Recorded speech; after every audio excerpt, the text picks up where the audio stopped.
প্রচণ্ড গরম পড়েছে এখন চারপাশে। এই গরমে হঠাৎ মনে পড়ল যে কি খেলে মন প্রাণ সব ঠান্ডা হয়ে যাবে আর ছোট থেকে বড়রা সবাই চেটেপুটে খাবে। তো এরকম একটা খাবার কি বানানো যায় মাথায় এলো চট করে যে ডাব নিয়ে আসি। তো ডাবের পানি দিয়ে দারুণ একটা রেসিপি আপনাদের সাথে আজকে শেয়ার করব। সুপ্রিয় দর্শক, আসসালামু আলাইকুম। এস ব্লগ ইন কিচেন থেকে চলে আসছি আপনাদের সাথে আরও একটি মজার এবং দুর্দান্ত টেস্টি একটি ডেজার্ট আইটেম আপনাদের সাথে আজকে শেয়ার করব।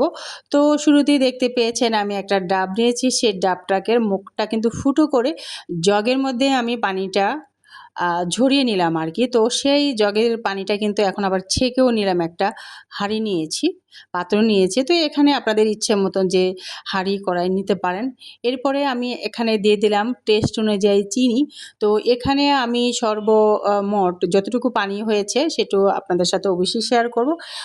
সেটা হলো আমি কিন্তু এখানে হাফ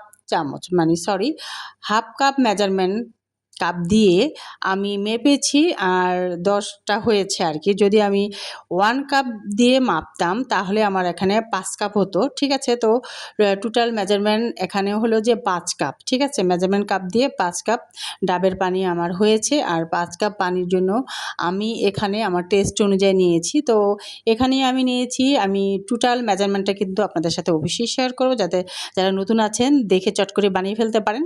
তো সেজন্য আমি খুঁটিনাটি সব যা যা আছে টিপস সবই কিন্তু আপনাদের সাথে শেয়ার করব।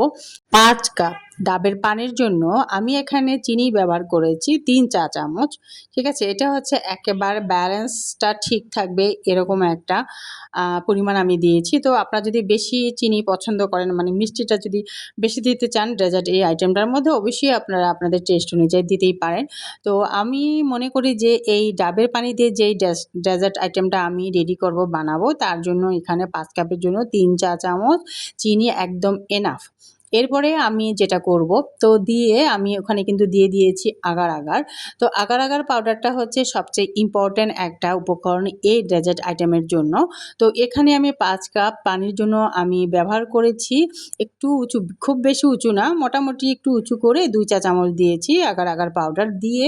আমি কিন্তু প্রথমে কি করেছি, এই যে মিশিয়ে নিয়েছি ভালো করে পানিটাকে, নেড়ে নেড়ে নেড়ে নেড়ে নাড়াচাড়া করে ভালো করে মিশিয়ে নিয়ে দেন আমি এই চুলায় বসিয়েছি। দেখতেই পাচ্ছেন চুলায় বসানোর পরেও কিন্তু এভাবে অনবরত নেড়েই যেতে হবে, যেহেতু আগার আগার পাউডারটা এরকম একটা পাউডার অনেক সময় কি হয় একবারে জমে যেতে পারে, ঠিক আছে। যাতে না জমে যায় সেই জন্য অনবরত নেড়ে যেতে হবে।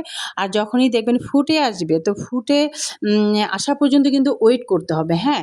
তো ফুটে আসার পরে বেশিক্ষণ আর চুলায় রাখা যাবে না, তখন কিন্তু নামিয়ে এই যে এরকম একটা সার্ভিসিং ডিশে আগে রেডি করে নিতে হবে।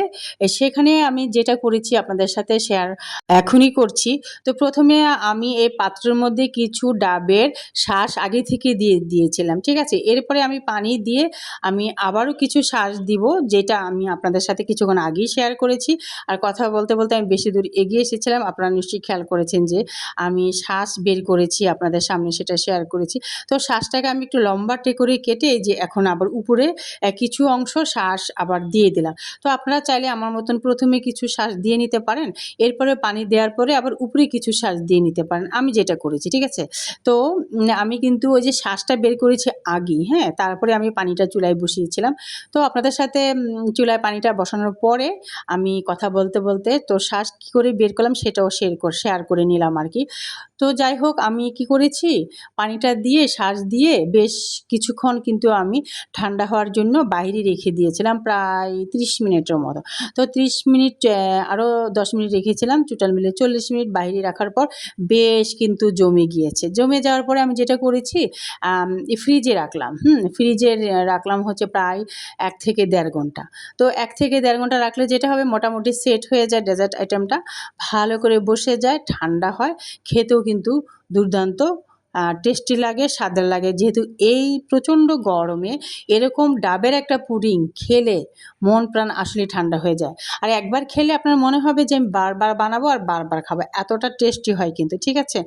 আর এই যে আমার মতন যদি এইভাবে উপরে নিচে যদি শাঁস দিয়ে নেন, অসাধারণ লাগে তখন খেতে। তো যাই হোক, আমি কথা বলতে বলতে একদম লাস্টের দিকে কিন্তু চলে আসছি। তো এখন আমি যেটা করছি, ফ্রিজ থেকে নামিয়ে নিলাম আর কি ১-১.৫ ঘন্টা পরে। নামিয়ে নিয়ে যে একটু বড়, বড় শেপ করে আমি আজকে কেটে নিচ্ছি। দেখতে সুন্দর লাগবে, ডেলিশিয়াস লাগবে এবং খেতেও ভালো লাগবে। এজন্য একটু বড়, বড় করে কেটে নিচ্ছি আর কি। এখানে শাঁসটা হচ্ছে যেহেতু শাঁসটা যেটা একেবারে নরম, ঠিক আছে? একেবারে নরম। যার কারণে আমি এটাকে আর কোনো মানে ডিজাইন দেই নাই। আপনারা চাইলে শাঁসটাকে বিভিন্ন ডিজাইন আকারে দিতে পারেন। তো আজকে আমি একদম ন্যাচারাল টাইপের করেছি। একদম শাঁসটা যেহেতু একবার তুলতুলে নরম, সেহেতু একদম বেশি নরম যেটা সেটা আমি শুরুতে দিয়েছি। তারপরে পানি দিয়ে উপরে যেটা হালকা এবার একটু আমার কাছে মনে হয়েছে হালকা একটু শক্ত, সেটা আবার আমি উপরের দিকে লম্বাটে করে কেটে দিয়েছি। তো ক্যামেরায় ভিডিওতে কেমন আসছে জানি না। তো সরাসরি এই ডেজার্ট আইটেমটা অনেক দুর্দান্ত। লুকটাও কিন্তু অনেক সুন্দর আসছে, ডেলিশিয়াস এবং খেতেও কিন্তু ইয়াম্মি, ইয়াম্মি হয়েছে।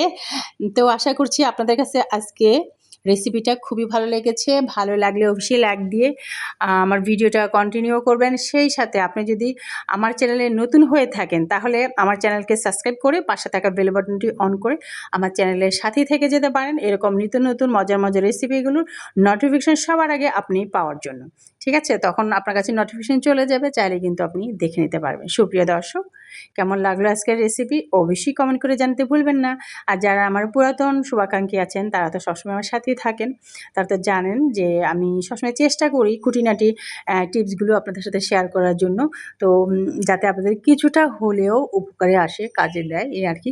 তো বরাবরের মতন বলে থাকি সবসময় যে আমার রেসিপিগুলো বরাবরই নতুন রাঁধুনিদের জন্য এবং নতুন আমার আপুদের জন্য, যারা নতুন নতুন রান্না শিখছেন, ইউটিউবে সার্চ দিয়ে রান্না শেখা ট্রাই করছেন তাদের জন্য। তো তাদের জন্য আমার বেসিক্যালি এই রেসিপিগুলো, এই জন্য আমি চেষ্টা করি খুঁটিনাটি যতটুকু টিপস থাকে দেওয়ার জন্য, যাতে আমার নতুন আপুদের উপকারে আসে, কাজে আসে, দেখেই চট করে শিখে ফেলতে পারেন এবং বানিয়ে ফেলতে পারেন।